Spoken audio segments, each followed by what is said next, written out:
দেখুন, বিরোধী দল কে কি বলছে সেটা বড় প্রশ্ন নয়। আমিও খোঁজ খবর নিয়েছি।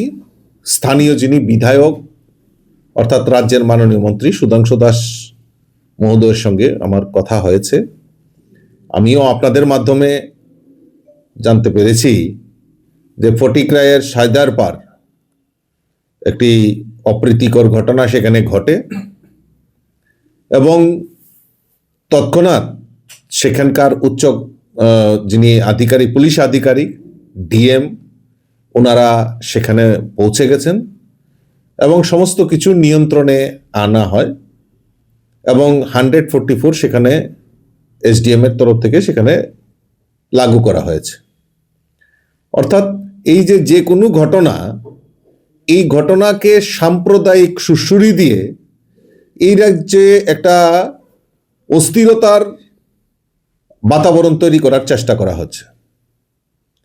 তৎক্ষণাৎ যে কোনো ঘটনা ঘটতেই পারে, ঘটনার সঙ্গে সঙ্গে আমাদের নজরে আসার সঙ্গে সঙ্গে এবং সরকারের নজরে আসার সঙ্গে সঙ্গে পুলিশ থেকেই হোক বা সিভিল অ্যাডমিনিস্ট্রেশন থেকেই হোক, সেটা দ্রুততার সঙ্গে সেখানে পদক্ষেপ নিয়ে যাতে ঘটনা আর বেশি প্রসারিত না হয় তার জন্য সেখানে ব্যবস্থা গ্রহণ করা হয়েছে।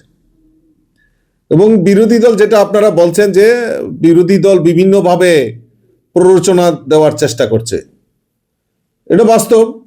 আমিও দেখেছি আপনাদের মাধ্যমে যে এইভাবে প্ররোচনা দিয়ে একটা ছোট্ট ঘটনাকে সাম্প্রদায়িক আখ্যা দিয়ে এই ত্রিপুরা রাজ্যে আরেকটা অশান্তির বাতাবরণ তৈরি করার চেষ্টা করছে। বিগত দিনে তাদের রাজনৈতিক ইতিহাস ত্রিপুরা রাজ্যের মানুষ ভালো করে জানে। জাতি জনজাতির মধ্যে দাঙ্গা লাগিয়ে তাদের রাজনৈতিক ফায়দা তোলার যে রাজনৈতিক, এটা ত্রিপুরা রাজ্যের মানুষ ভালো করে জানে। আমরা এই ঘটনায় যারাই জড়িত তাদেরকে সুযোগ্য শাস্তি যাতে হয় সেটা আমাদের প্রশাসন দেখবেন। এবং আমাদের মন্ত্রীর সঙ্গে আমার ব্যক্তিগতভাবে কথা হয়েছে, উনি আগরতলাতে ছিলেন।